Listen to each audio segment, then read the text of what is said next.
Okay, so well done. You've got your first set of essays for us. Nice to see that. Let's take a look straight away and see what you wrote here. Schools, more entertaining, more just educational. Here's what you said. Education plays an important aspect in nurturing our younger generation, not only by instilling knowledge, but what you have to do here is you have to use the same kind of construction when you have two parts of a sentence like this. So not only by instilling knowledge, but also building character. All right, so you have to make sure that both parts of the sentence are constructed in a similar way. Some parents advocate that school's fundamental objective is to assist students to excel academically. Nevertheless, I firmly believe schools must be enriching, interactive, and fun. All right, that's good.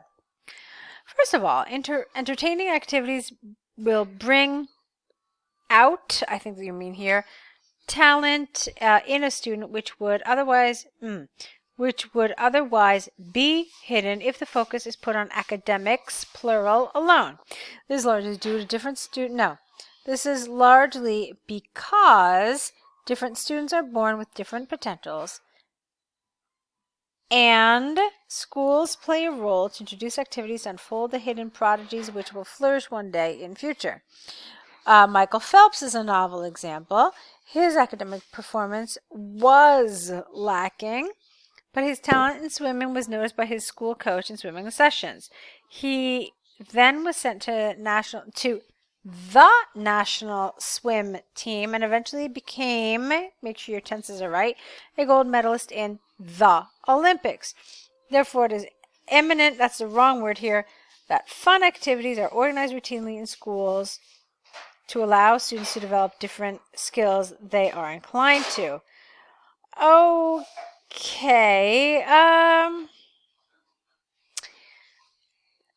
The thing is, it sounded in your introduction that you had the right idea for entertainment, but here I kind of feel like you lost it. We're talking about fun, amusement. You used all those great words here. Interactive, enriching, fun.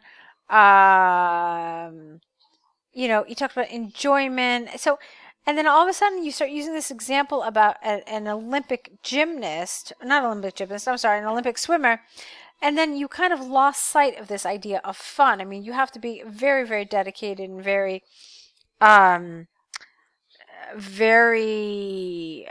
disciplined in order to become an Olympic swimmer.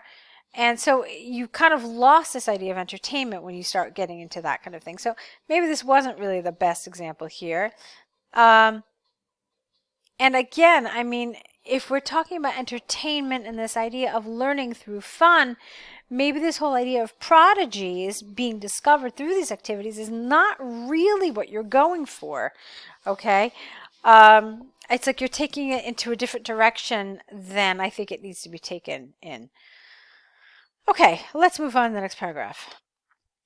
School is the earliest platform where a child develops his social skills and harbors a sense of community. Interactive, careful with your spelling, and fun activities will allow children, we never use kids in IELTS, it's always children, to build their confidence in socializing and collaborating with their peers. Not a research, but just research without the A, conducted by the Swedish Ministry of Education, revealed children are more interested in school after the introduction of group activities and roundtable discussion sessions in the classroom. Hence, it is evident that school has to appeal to children by being more dynamic and fun. Okay, let's see. So what did you talk to us about in this paragraph? I just have to kind of rephrase it in my own words to see if I understood. Social skills, sense of community, interactive and fun activities, confidence, socializing, collaborating, introduction of group activities. Okay, I guess it's okay. I just want to make sure that you're talking about entertainment, okay? It's very easy to fall into this trap of interactive and engaging lessons And, something can be interactive and engaging without being entertaining. So you might be riveted by something. You might find something really interesting and,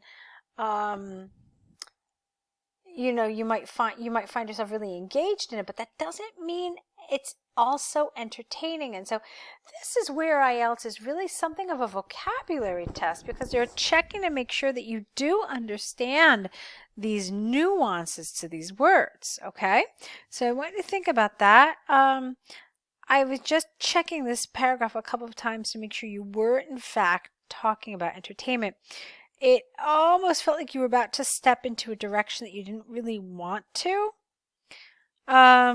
Like this sentence here, let me show you exactly what I mean. This sentence here was kind of risky. They're more interested after group activities and roundtable discussion sessions in the classroom. Again, it's not really entertainment, is it? You're talking about being interested and you're talking about engaging activities. All right, the rest of the paragraph was okay, but that example didn't quite cut it, okay? All right, let's move on. To conclude, I firmly believe that despite school's responsibility for boosting up children's students, there should be S apostrophe academic performance, incorporating interactive and dynamic sessions into the classroom, double O, can be enormously positive in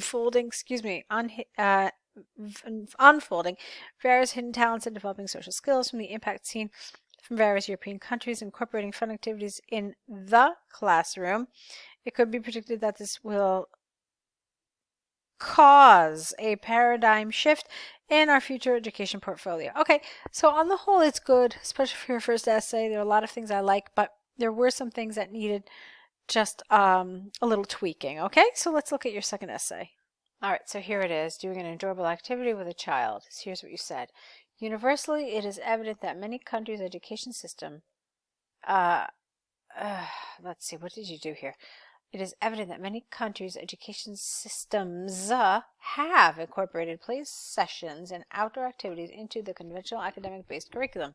I firmly advocate interactive activities. You needed that here. I firmly advocate that interactive activities bestow clear advantages to a child's mental and motor development. Okay, you know what the problem is here? You haven't talked about reading at all.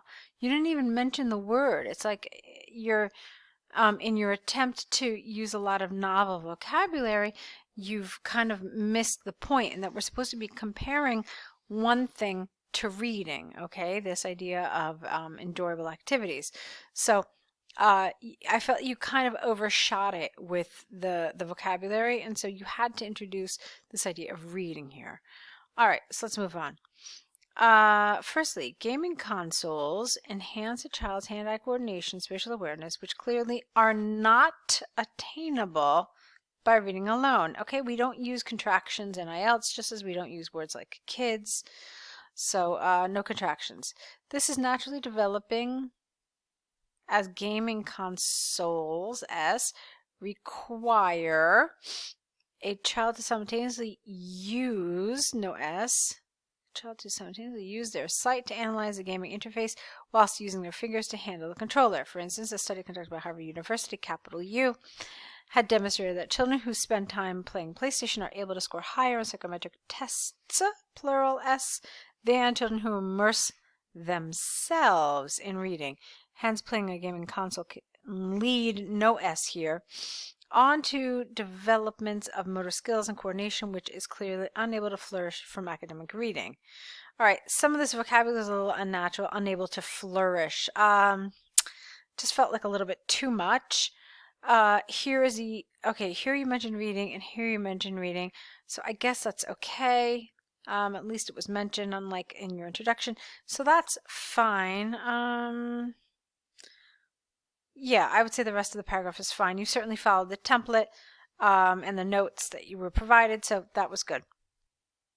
Okay, furthermore, reading is a passive activity which cannot replace collaborative skills and planning derived from participating in sports. Competitive sports require children to work together in a group, communicate and strategize a plan to beat, not win, beat their opponent. The Young Footballer Association, which recruits children to train and compete in football matches, I wouldn't say had conducted, but just conducted a survey and reported the majority of their members are aware of the importance of strategic planning and increasing the chance of winning a game, which in turn leads them to apply advanced planning in daily life. Therefore, sports offer a great platform for children to develop soft skills which are not learned from reading. Okay, good. That's fine. Okay, there's one problem that we've got here, but we're going to talk about it as soon as we finish this. So in conclusion, the examples aforementioned consolidate my belief with an F, not a VE, that interactive activities are comparatively more important than reading in a child's development. From the wide adaptation of extracurricular activities in the current education profile, it could be predicted that it may replace academic sessions like reading in the near future. Okay, so fine. Take a look at this. You were supposed to talk about what here? Better skills and more creativity. Okay, so what did you talk about in your paragraphs? You talked about hand-eye coordination, spatial awareness. Fine. Here you talked about higher psychometric tests. All right, it should be an S here. So that's fine. Then, excuse me, in the next paragraph you talk about collaborative skills and planning. Okay, you talked about communication and strategizing. Strategic planning. So you talked about skills, but look at what you didn't talk about. This right here, you didn't talk about creativity. And the way they have phrased it shows us that they absolutely want you to dedicate a good portion of your time on talking about creativity. Otherwise, they would not have separated it from those additional skills. Okay? So you probably, one of the ways you could have done this was you could have talked about skills development in one paragraph and then talked about talked about creativity in another paragraph. Okay, but this is one of the things that now that it's early in your course, I want you to get used to really analyzing the question, really making sure you've read it and you've understood it as completely as possible, even more than 100% if that's such a thing. Okay, so be careful with that. This was good on the whole. The template was used really well. You've done nicely. So we just have to work on some of those little grammar things that I see kind of scattered throughout here. There were a number of them, so be careful with those, okay? Go ahead now and correct these essays based on this correction. Also, I want you to start an error correction list where you write down the mistakes that were pointed out to you and then next each mistake what the corrected version would be. And then also start your next set of essays. Try to get all of that back test in the next day or so you can keep up your momentum, okay? So I'll be waiting for your next set of essays. Good luck to you.